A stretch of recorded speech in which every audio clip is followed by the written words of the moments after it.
Great, great. So good to see a room full of great people and energy. My name is Stella Wong, and I am the president for the Asian American, and Pacific Islander Faculty Association here. It is my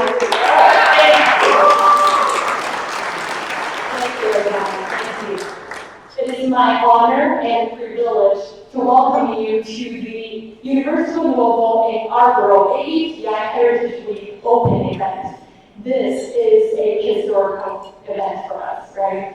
Because just 1 year ago, when the Atlanta Scott shooting happened at U of L, we didn't have a space or an organization to be that kind of community we need for the AETI group. So a few of us got together, we hosted a series of events, town hall events, for our own AETI community to mourn the loss of the Atlanta Scott shooting victims and to condemn the anti-Asian hate crimes.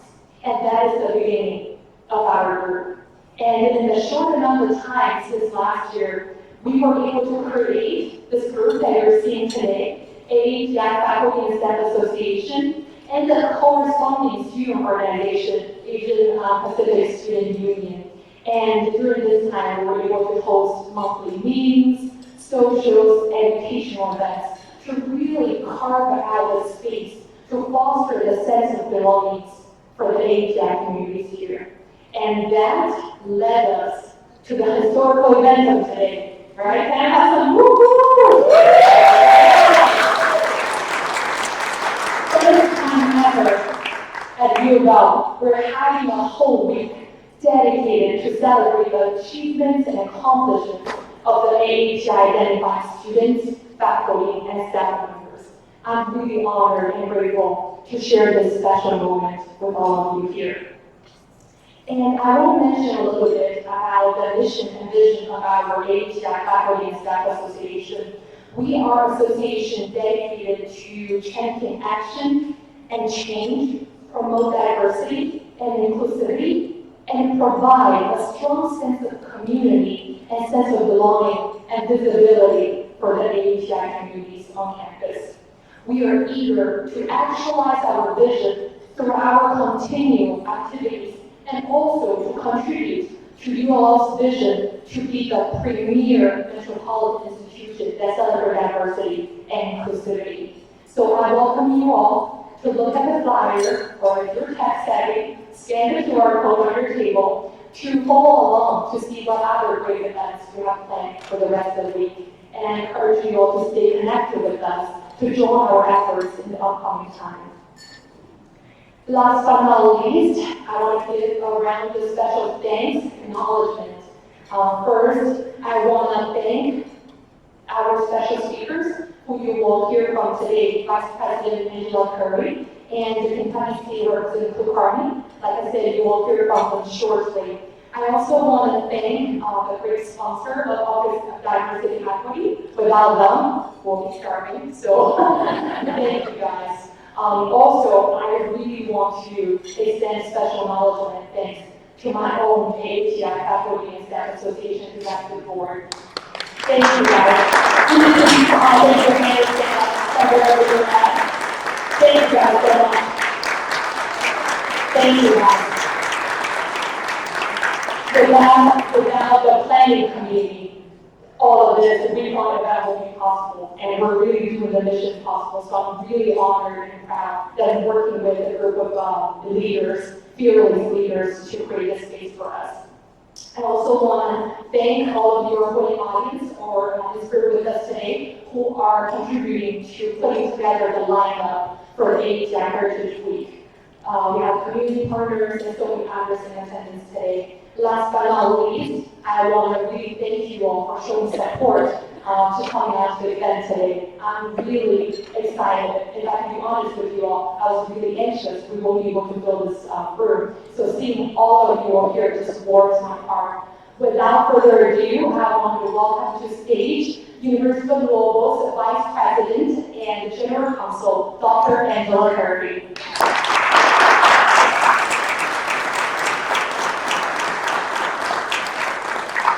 Good afternoon, and thank you, Stella. So I have the privilege of serving with Stella on the search committee for the Vice President for Diversity and Equity, and job of keeping the issues of diversity at the forefront and making sure that diversity does not become a binary discussion, which can happen so many times, a very black and white discussion. She made sure that AAPI issues were brought to the forefront, and I appreciate that. Thank you, Stella.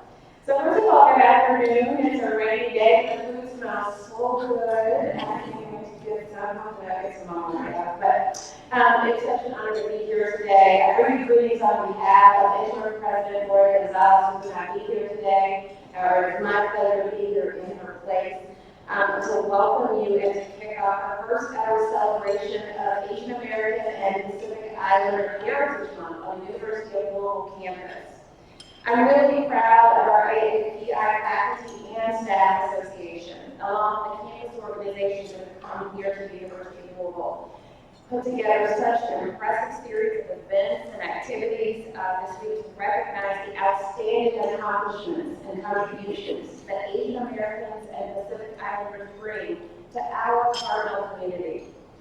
The AAPI community is strong here at the University of Louisville. There are more than 1,200 students and more than 700 employees here that identify as AAPI. In the past year, the community has experienced heightened visibility with the creation of the Asian American Pacific Islander Faculty and Staff Association and the Asian Pacific Student Union. Both are very welcome additions to the University of Louisville community. The AAPI community has also had a tremendous impact on our Louisville academic community. Dr. J.T. Ling is just one example. Dr. Ling is a native of Shanghai who came to the United States in 1947. He worked in the University School of Medicine's Department of Radiology, and he became the chair of that department in 1963 and served for many years. Even after retiring in 1989, he continued to lecture as professor emeritus for more than 10 years. That is dedication. It's a long time to serve at Louisville and a long time to keep coming back after your service is done. And today, our endowed chair in radiology carries Dr. Ling's name. There are also many AAPI community employees at the University of Louisville that work within the healthcare arena. For 2 years now, these doctors, these nurses, these healthcare workers have worked tirelessly fighting the COVID-19 pandemic. We owe them a debt of gratitude. Please join me in a round of applause for their work.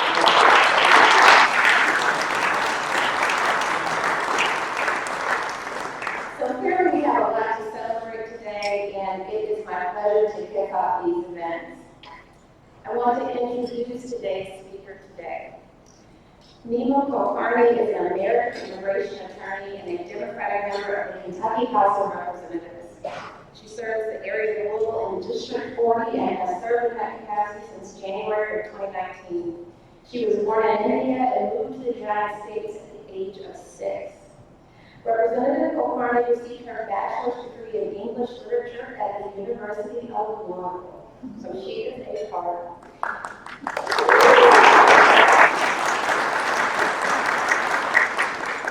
She later earned her MBA in entrepreneurship here as well, and she received her law degree at the University of District Columbia at the David A. Clark School of Law. In 2018, Representative Kulkarni became the first Indian immigrant ever elected to the Kentucky General Assembly. In addition to this, she has managed her own immigration law practice since 2010, and she has helped many to achieve the American dream. Please help me introduce and welcome Representative Kulkarni.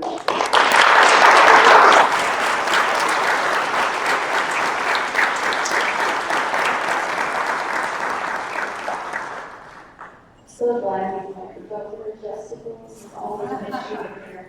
A little bit height challenge. Well, thank you all for being here. Thank you, Dr. Curry, for that wonderful introduction. And thank you very much to Dr. Zhao for inviting me to speak here today. The title of today's talk is quite daunting. I don't know if you read it in the press release. It's called Reflections on the Invisible Minority and Moving Forward in Solidarity. But who are the invisible minority? What are they moving towards? And in solidarity with whom? I was born in India, as Dr. Curry mentioned. And until very recently, I've never thought of myself as AAPI, an acronym that covers a whole lot of cultural and geographic ground. Asian American and Pacific Islander. They're not words I grew up with. They were words that were used by the census 30 years ago as a way for our government to put people from so many different countries and experiences into one box. The term Asian American was first coined by student activists in the 1960s as a way to identify Asians as a group rather than the more widely used term at the time, Orientals. The census used Asian Pacific Islander in the 1980s and in the 1990 census. In 2000, Asian and Pacific Islander became two separate racial categories. It's a very bureaucratic response to an incredibly disparate set of racial, ethnic, and cultural groups. We're talking about a continent that consists of about 50 countries with over 4 billion people. Crucially, those from Central Asia, including Kazakhstan, Turkmenistan, Uzbekistan, and those from West Asia, including Armenia, Jordan, Israel, and Turkey, do not typically identify as Asians, and neither do we think of them that way. So who are we talking about when we say AAPI? We're talking about South Asians, including India, Nepal, Pakistan, Sri Lanka. We're talking about East Asians, including China, Japan, Korea, Mongolia. We're talking about Southeast Asia, including Cambodia, the Philippines, Singapore, and Thailand, and also Pacific Islanders, including Hawaii, New Zealand, Tonga, and Samoa. While the term Asian American was invented to build solidarity between those who identify as Asian as a way to create solidarity, it has on a lot of levels obscured and eroded those individual identities as well. And it begs the question, are we one or are we many? South Asian, Desi, Indian, these were far more familiar terms, part of my own identity as I navigated growing up in Kentucky. My parents moved us to Louisville when I was 6, as Dr. Curry mentioned in her introduction, so that my brother, who had learning differences, could attend the DePaul school here. There's a lot to unpack even there. Leading a good life behind me needed to start from scratch in Louisville, Kentucky, so that my brother could get the kind of special education that he needed, and so that we would both have every opportunity afforded by a country that prides itself on being a beacon of freedom and equality. Ours is as emblematic and familiar an immigrant story as any. A family that moved to the United States for better opportunity and succeeded through hard work to achieve the American dream. We'll have to leave what the American dream means for another time. But we were luckier than many. My parents were both educated, they spoke perfect English, and we chose to come to this country rather than being forced to by war or by disaster. Still, when we moved here, they couldn't find any jobs anywhere. So they found a way to buy, they borrowed, used their savings, to buy a small corner grocery store at the corner of Swan and Oak, for those who are familiar, right in the heart of Germantown. My mom would type up papers for students for extra cash, and just so you know, she had about as much experience with a typewriter as my father did with a deli slicer. But they had to put food on the table. And I remember it all as an adventure. My first time in an airplane, a store full of candy and ice cream and soda, new people to meet every single day. So if we were ever poor, I never knew it. They made it happen and succeeded again through hard work, perseverance, and a determination that we are all by now familiar with. But why are we so familiar with the narrative of hardworking immigrants, especially the quiet, respectful, hardworking Asian immigrants? There is a pervasive myth about Asians being a model minority, and it's been used to pit us against other marginalized groups as a way of trying to dispel the glaring fact that race and inequity are baked into our institutions in this country. If Asians can succeed, why can't other non-white groups? They pit all Asians with our focus on family, on education, on hard work, our prosperity and success, against poor Black and Hispanic communities who we are then supposed to assume don't have the same level of success because they just don't work as hard as we do. It's a broken mirror.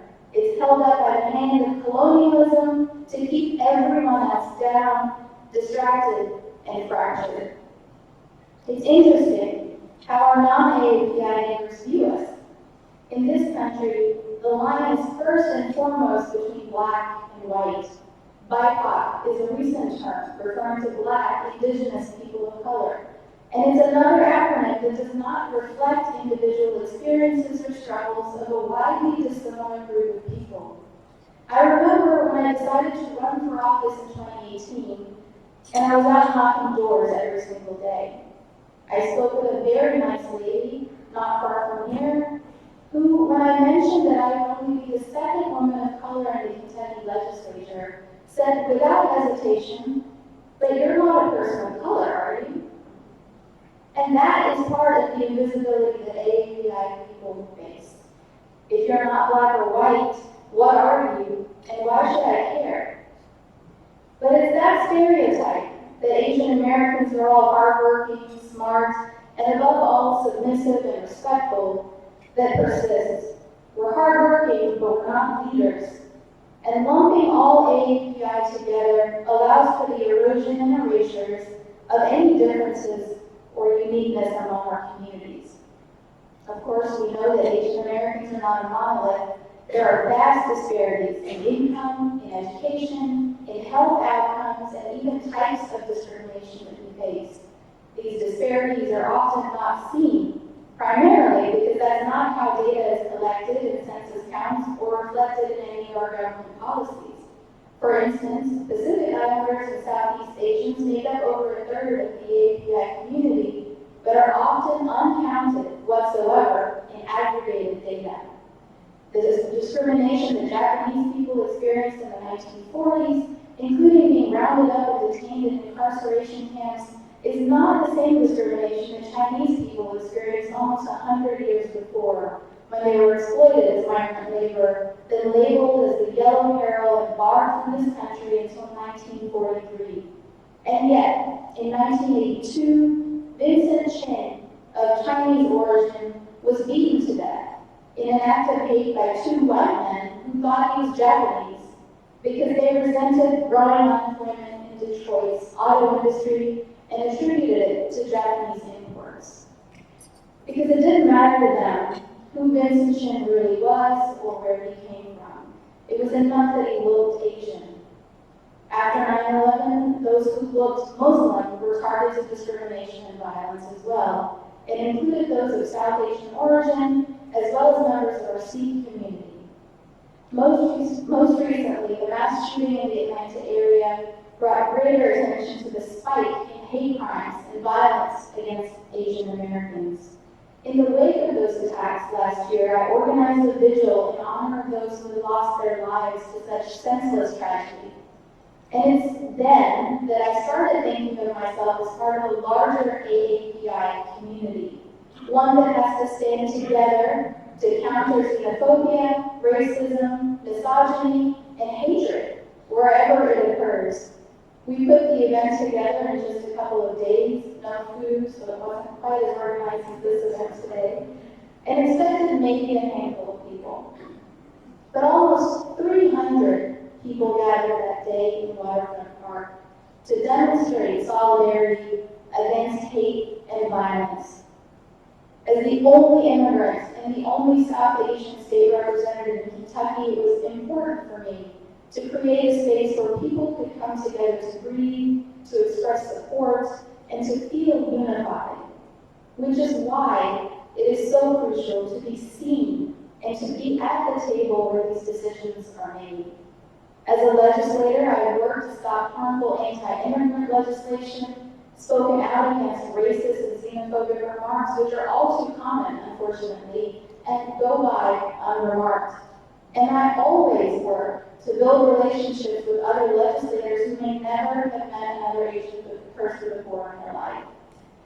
Kentucky is home to about 90,000 Asian Americans, but this number is likely higher because we are regularly undercounted in the census. And I just want to take a moment today just to relay to you how important the census really is. I talk about the census in almost every situation, everywhere that I go, because it's a national head count of who lives where at a specific point in time, conducted every 10 years. It impacts how much money our communities receive for education, for housing, for healthcare, for infrastructure. It impacts how we're politically represented locally and nationally. And ultimately, it impacts every policy decision that's made on our behalf.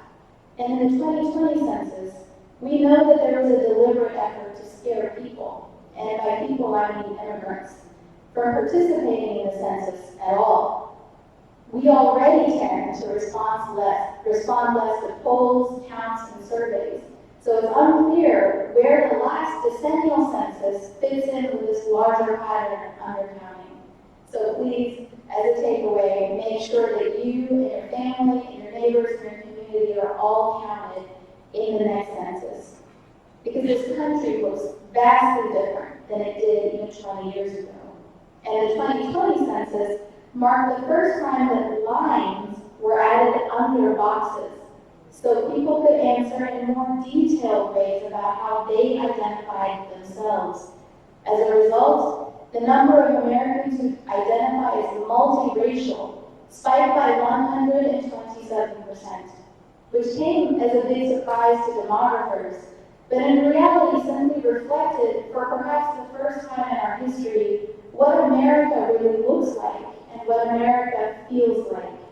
A full 18% of those identify as both white and Asian.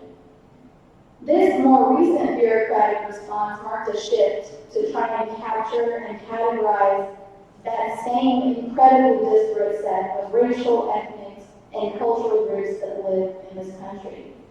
None of this, it's worth pointing out, would have been possible without the Immigration Act of 1965, which eliminated racial quotas from our immigration system.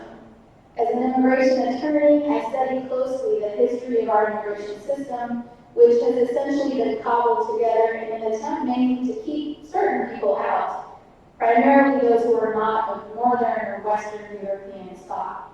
For the majority of our history, it's been this way, and it's been rooted, as most of our laws are, in racism and bigotry.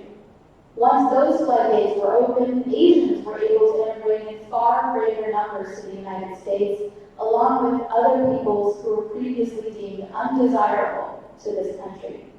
I want you all to keep in mind how recent all of this is, and understand that the anxiety surrounding the loss of population majority is deep, and we know how easily it's brought to the surface.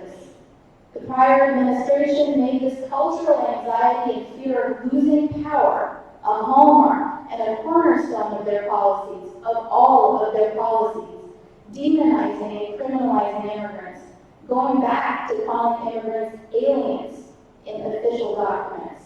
When they say representation matters, this is why. And it's true, just as true, in politics as it is in business or in media. Asian Americans are underrepresented in almost every walk of life. The AAPI community is about 7% of the total U.S. population and is one of the fastest growing of any racial group.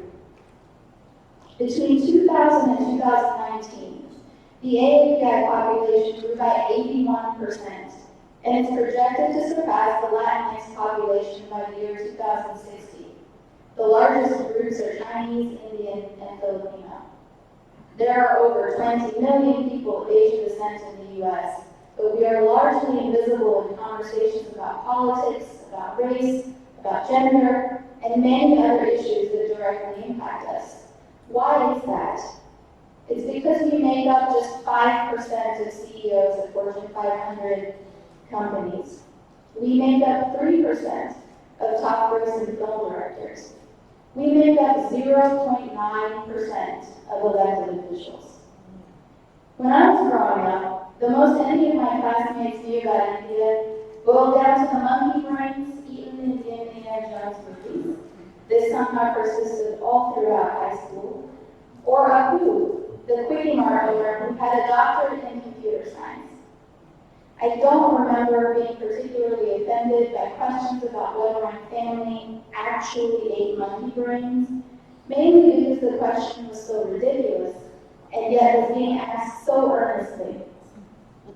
But not being seen, or only being seen as a caricature, just helps to perpetuate stereotypes, and keeping to ourselves and to our own communities is no longer an option.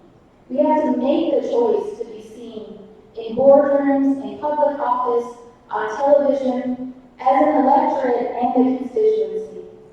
During the rise in anti-Asian hate crimes, those crimes still went largely unreported. Instances of being pushed, spat on, shunned because of the rhetoric that COVID was a China virus is just the latest iteration of the same rhetoric that was used to ban immigrants, and specifically Chinese immigrants, in the 1800s. Immigrants only come here to steal your jobs and to bring disease. But they were not reported by our own communities to police because many AAPI people did not think they were serious enough in and of themselves to do so, or didn't feel comfortable enough or trust their law enforcement enough to approach them with these issues. But of course, these individual, seemingly minor and unconnected instances are always part of a larger pattern of hate. And the only way to combat anger and prejudice is to make ourselves more visible. It's a choice that we each have to make individually and collectively. And it goes back to the question of, are we many or are we one? This country's national motto is E pluribus unum. It's Latin for one from many. And that may be the best way to think about our AAPI community. We must find ways to establish solidarity with each other, which we simply do not do enough. The Indian community sticks together. The Vietnamese community sticks together. The Korean, Japanese, Filipino, and Chinese communities stick together. But we can't move forward or find solidarity until we address the inequities and the disparities within our own AAPI community. During the pandemic, the hashtag #StopAAPIHate became popularized. But not all AAPI are treated the same, nor do they enjoy the same socioeconomic status. And hate should not be the thing that binds us together. We know that COVID has been a great equalizer in so many ways.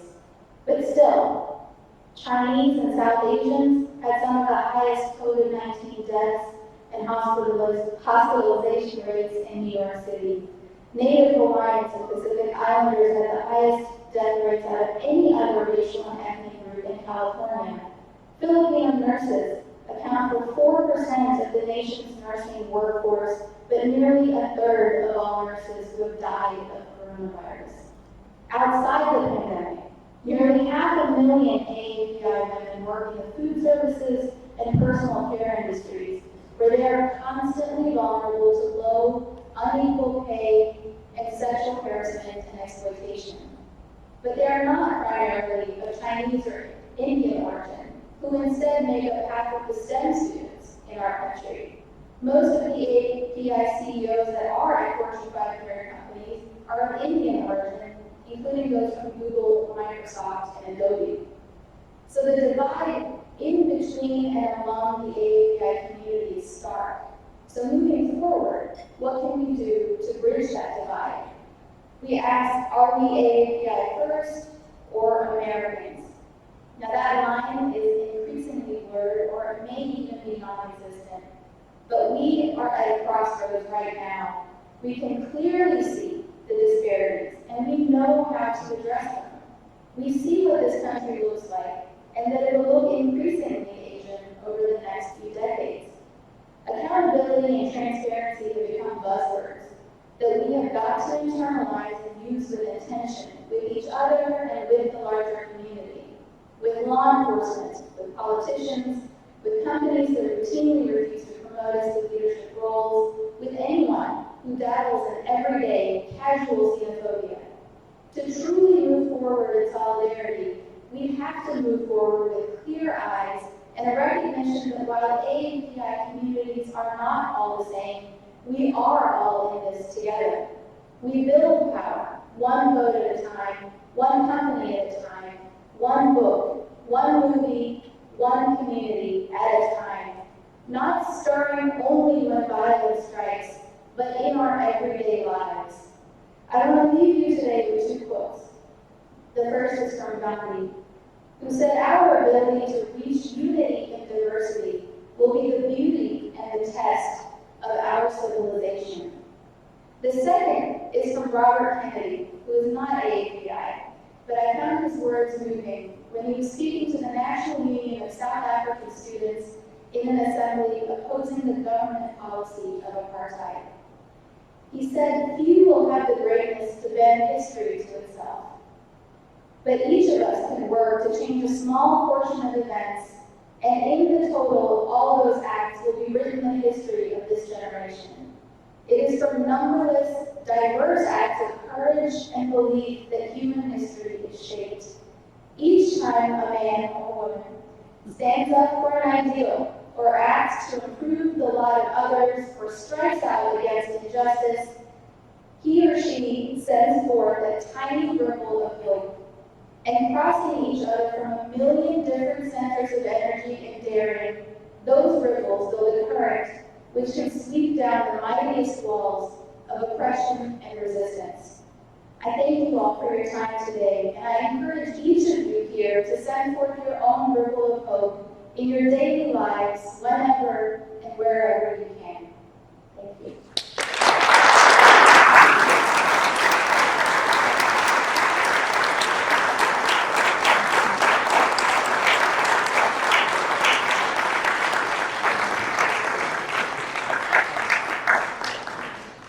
Everyone, please join me one more time and thank you to the doctors and hospitality. Thank you so much.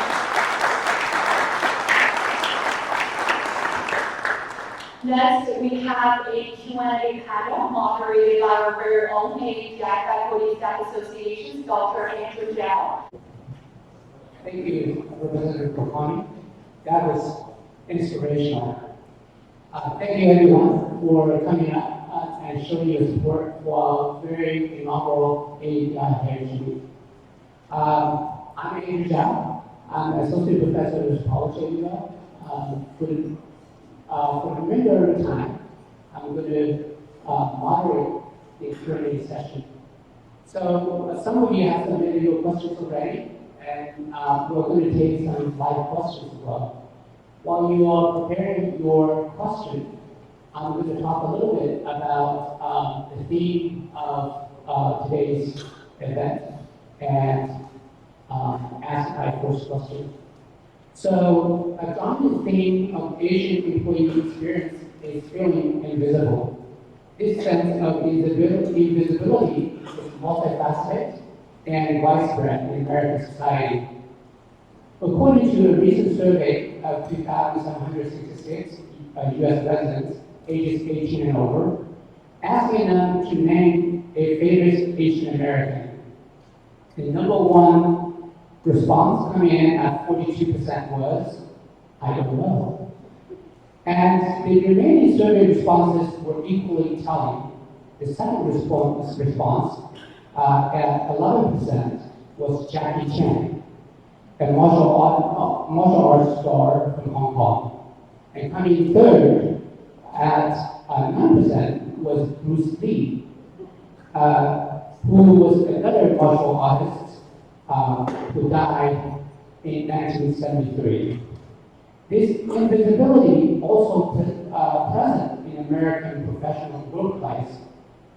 A 2021 study found that almost half of non-Asian Americans believe that Asian Americans are fairly or even overrepresented in senior positions in companies, politics, and media. But data from New York Times shows that Asian Americans hold only about 2.6% of leadership positions, which is a severe underrepresentation for a group that makes up more like 7% of the US population. And an even higher percentage of the American professional workforce. Similarly, the Harvard Business Review found that Asian American white-collar professionals are the least likely to be promoted to management positions. In fact, we do not have to look far to know that this is true.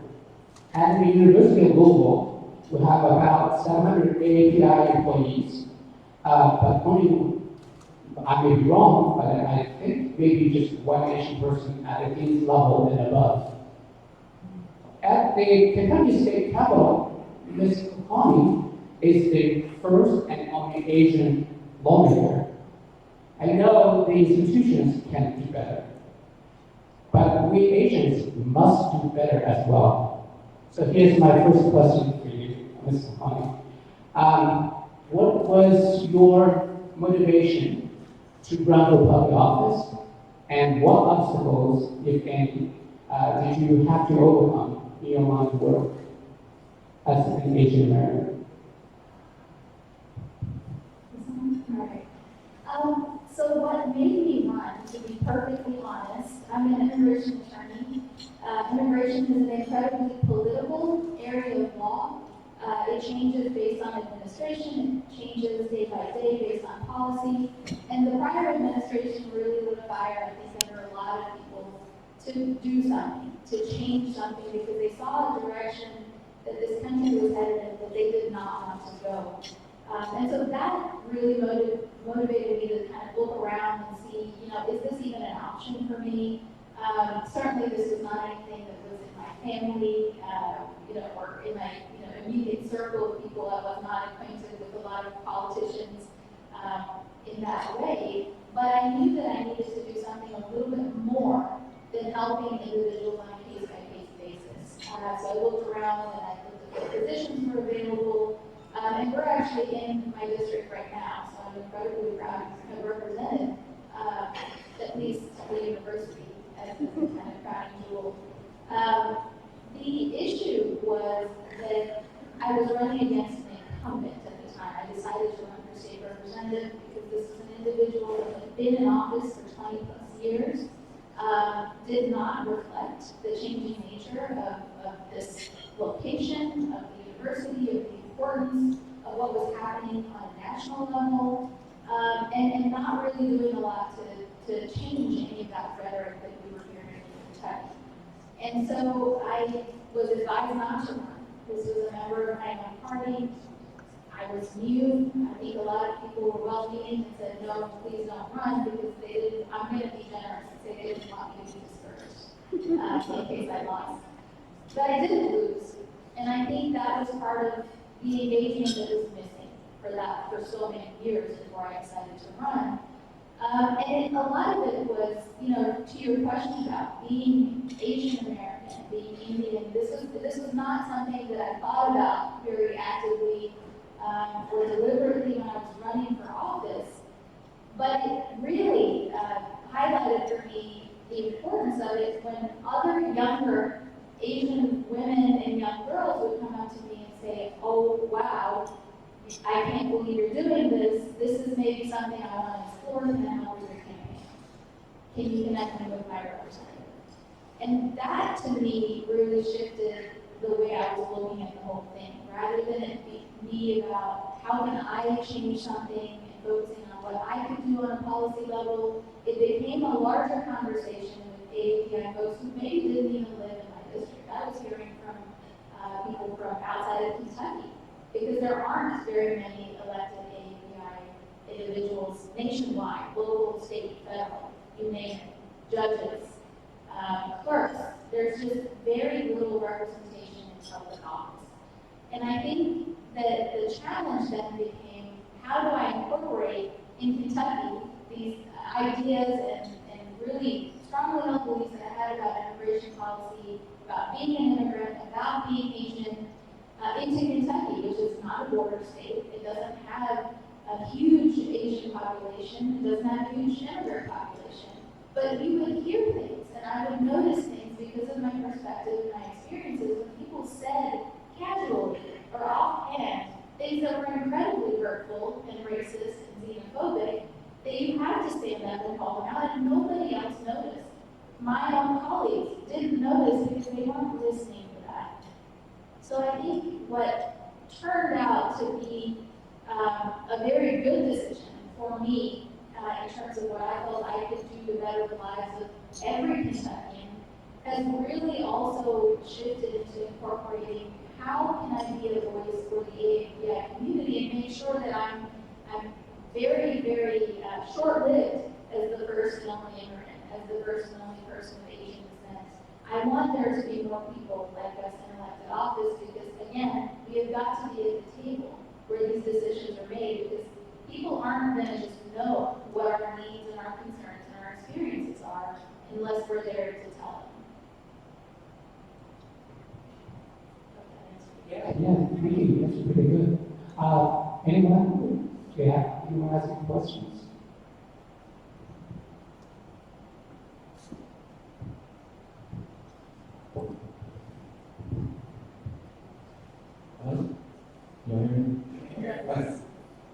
Thank you, President Kafani. Your talk was really awesome.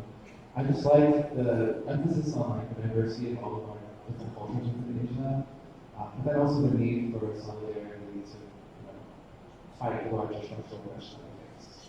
But I just had a question. I just wanted to know about there's anything unique about your experience as an Asian person, specifically in Kentucky, being a state that is sort of in the South but also in the Midwest. I just find like that location very interesting, and it's something I thought about as well. Yeah, I'll say the whole experience has been interesting. It's working in and out of Frankfurt.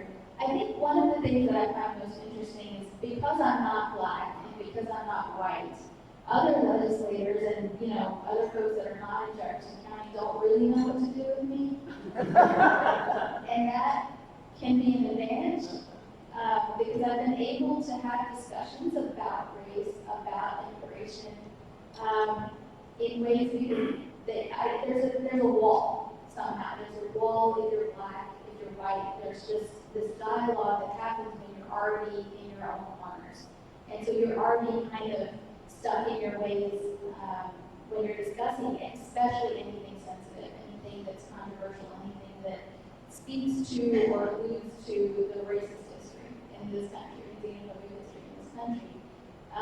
But I think being an attorney, really understanding immigration policy and being able to speak to the experiences of immigrants in Kentucky, not just in Jefferson County, I think a lot of folks tend to see me as somebody they can talk to and ask questions, and in a way that won't turn into an argument, if that makes sense. So it's been a good thing because I think I've been able to use that sort of odd impression that I have, because people just aren't familiar. And if it's a good impression, then that's what I'll take. Thank you so much. I'll ask the next question, and so I'll take your question next, right?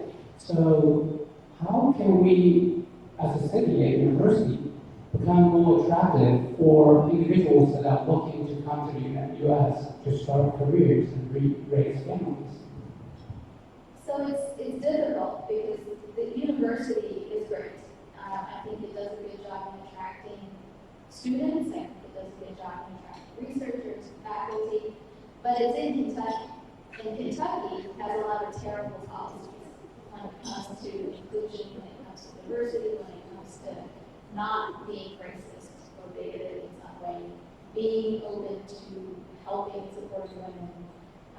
It's a problem. And it's a problem that, I think we're slow to recognize as policymakers because there's a whole generation out there where those things matter. And they won't come here if the job means they have to live in a state that has policies that don't align with their values. And that's something that we, try to change, but we can't really because the people that are making the laws feel a certain way and think a certain way. And whether or not we think it's outdated, they're the ones that are in that position. And they're the ones that determine policy. And we generally, even though demographically outnumber folks that may think in that way, we're not organized and we're not saying much. We don't show up at elections. We don't turn out. Our rate of turnout at elections is embarrassing. And that's true for primary elections, that's true for general elections.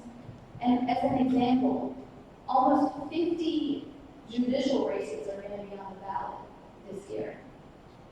Do you all know who judicial candidates are? Do you know what they're running for? Because these are the people that are going to be implementing the laws that we make. They're the ones that decide, do you get bail or do you not get bail? They decide how much you get sentenced and whether you get sentenced longer if you're black or Hispanic than if you're white.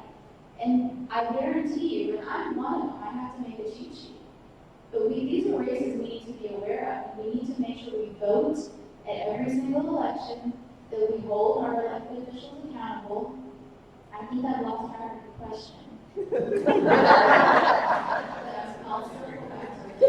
it's just, I cannot impress upon everyone here how important it is to be engaged as much as you can, even if it means voting 100% of the time, because there are people who have fought and died for that right, so that, and you cannot just simply ignore it and think it's a privilege that you may or may not choose to exercise if you feel like later you have some time that day.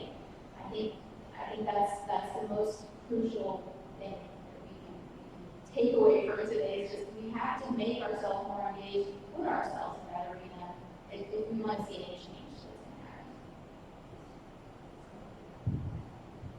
to happen. I just want to thank you for being courageous enough to stand for election and winning as well, because representation does matter. Who sits in that office, in that space, does matter in Frankfurt, for all of us. So first thing is, I work, and my name is Gitanjali, and I work here at the university. And part of the pride I take in my work is I love the university, love the students, but I love the diversity. That's so striking when you first come on campus, that it just sucked me in. I was like, I don't know what to hear. So anyway, all that to say, that is there any issue or initiative that you're working on that we should be aware of and we don't know about? And the second part of that is, how about, is there some kind of advocacy that we can participate in? So through this, AAPI network, if there's an initiative we should be aware of and should be calling our representatives for, if there's something we should be doing, maybe we can use this forum and this organization, association within the university to make that happen, hopefully.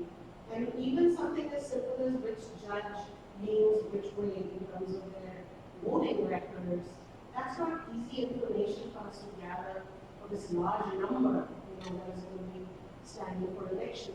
So that kind of information would be very, very helpful coming from. Thank you. And thank you for willing to be engaged.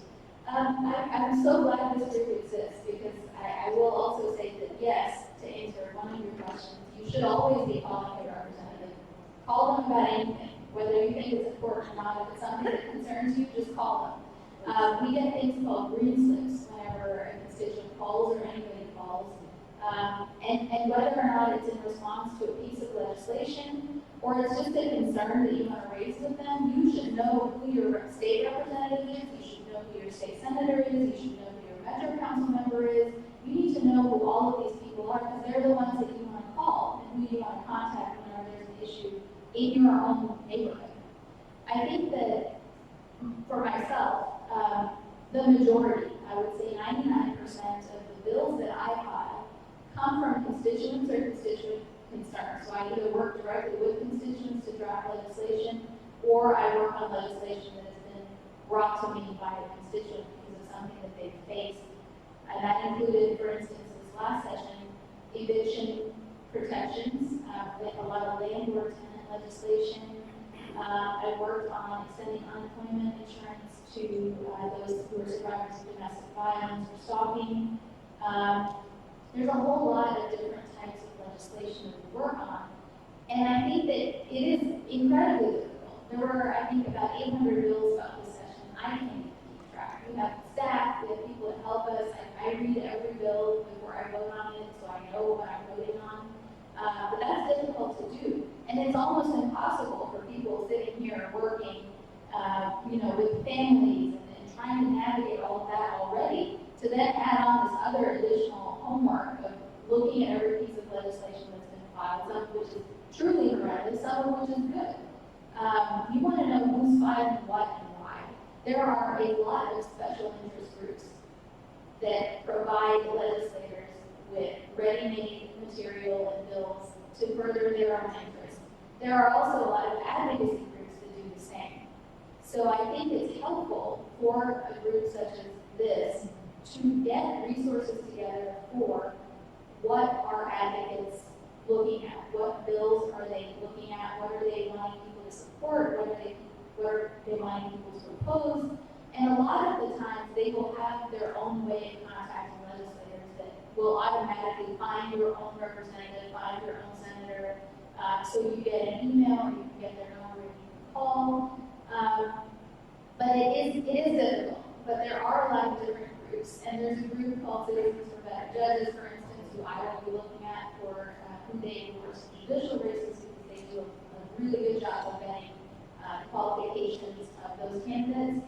I think it will take a little bit of work. There's no app for that. I'll put it that way. And maybe somebody here wants to.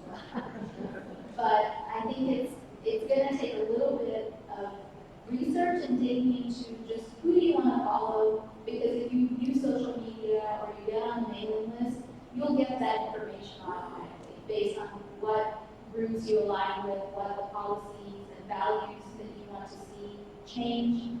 I think you have to get a list together of resources that are available locally and nationally. And I think that way you'll be able to get that information fed to you so you can at least understand what issues are coming up and when. And a lot of this homework needs to be done before session. So on the state level, the legislative session starts January. It's a part-time legislature. There are 30 and 60-day sessions every other year. 60-day sessions are budget sessions, which this year was. So when you talk about the census, which was super important in terms of, deciding how much federal money we're going to get, that budget that we passed this session, and we're still in session, by the way, our last 2 days were the 13th and 14th, is our moral document. Where did the money go? Did it go to healthcare? Did it go to childcare? Did it go to education? Did it go to fixing roads and bridges? Where did it go? Which of your representatives voted how on that budget, and why? When you're in session, it's very difficult. It's like drinking from a fire hose. But before session is when a lot of the groundwork is done for legislation is going to be filed. So that's when you'll see a lot of advocacy groups do their work, and that's when you want to be able to get that information from them. And I'm more than happy to provide as many resources as I can, just lists of groups and places you can go to find information. But I will say, if you go to lrc.ky.gov, there is a Find My Legislator map. You enter your address and it tells you who your state representative and who your state senator is. And at a minimum, you can at least know that much information to contact them and say, look, I'm concerned about higher ed. I'm concerned about roads. And just email them. And just start that way. Because if we don't hear from you, then we don't know what your concerns are.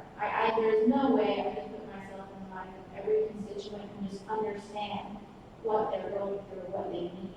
So it is imperative.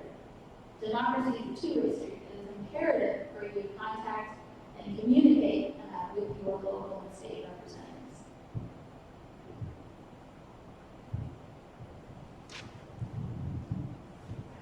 Hi, thank you so much, Nima, for participating in this, and I'm so happy to see you again.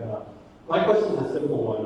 It's great that you're here. It's great that you've been elected and you represent our group.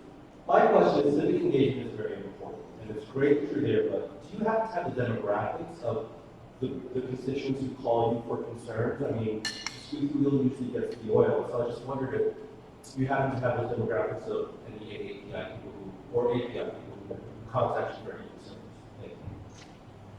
So no, and that goes back to what I was saying about how data is collected. So when you're talking about outreach to constituents, we get what's called a voter file. So I have a file of all the people in my district who have their phone numbers, I have their address, I have their name, and I have their age, but I do not have their race, their ethnicity, their country of origin. So none of that data is communicated to elected officials, and that's a problem because we don't know, and we don't know therefore when people contact us unless we specifically ask or transact to ask, where are you from, which is not, something that I think we should be resorting to. We do not have that kind of data, and I think that's another way that we need to be made visible and make sure that we're engaged, because when those forms are created, they're created by agencies. Those agencies have heads, some of them are appointed, some of them are elected. But if they're not going to think about it. They don't, this line underneath the box where you can say you're, not necessarily just black or white, or under API you can say where you're from. It is vital. That happened in 2020. I mean, this is not something that's been going on for a long time, and it probably just occurred to somebody based on the conversation they had. I mean, this is how it happens. Things are not as organized or rational as everybody thinks they are. And your voice is crucial to change those things, because again, forms impact policies and how we collect data. And I forgot to mention also, I'm working on a couple of different things other than just sort of getting people engaged civically. I started a podcast called Where Are Y'all Really From? With 3 other AAPI friends from all over Kentucky. I'm starting to sort of restart these immigration clinics where I help people become naturalized citizens, because there's also a pattern, which is none of this data is gathered, of how long people just stay as permanent residents and don't take that final step for citizenship for whatever reason. But they can't vote if they don't become citizens, so they're not engaged. And so we have a huge, significant number of people that are living in this country and may have been here for decades who are not engaged because they just haven't been encouraged to take that step. And it's information like that, it's numbers like that, it's data like that we just don't have, and that we have to really fight for and push to get included. We'll take one more question and yeah, Michael. You go ahead. Oh, thank you. Representative from Connie, since this is a really concentrated group of subject matter experts, what can the people in this room do to help you with your work? Wow. Communicate. And I'll say it again. You can contact me, you can contact your other representatives, depending on where you live, because a lot of people teach here and work here, but don't live here. I think that what you can do, not to add more work, on your plate, but get involved, find an issue that you care about, or that you think is important for yourself and your family, or your community, or you just think is important for Kentucky or Louisville, and tell me about it. Tell me what it is. I think that's the only way that I'll understand, that any representative will understand what they should be focusing on. If that makes sense. I mean, it's something that you all kind of have to do on your own. You have to engage yourselves. You have to become more involved, and again, do a little bit of homework. And I'm happy to help with that. But I think joining groups like this, being part of groups like this, finding other advocacy groups that are working on these issues, and ultimately contacting representatives with those issues and pushing for change in whatever direction you want on that particular topic. Well, one last question. Thank you very much. So we all have this challenge of being visible as a API. We know there's some common obstacles, right? Like language, don't know how the system works. And there are multiple things out there. So different people have different challenges.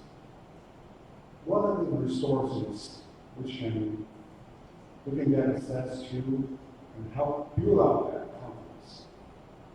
Some people, they just need that confidence to make them visible. Some people don't care. There are two groups of different people. How can you help the API to have that kind of resources to build up that confidence?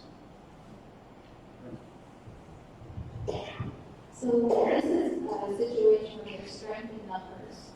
There's a lot of people that feel isolated, that feel disconnected to communities. Maybe if you're new to this country, you're new to the state, you feel isolated generally.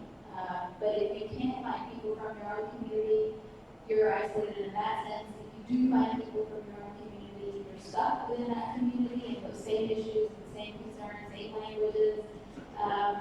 If you're not able to break out of that and you can't find a group, this is where I think having groups like this is so crucial.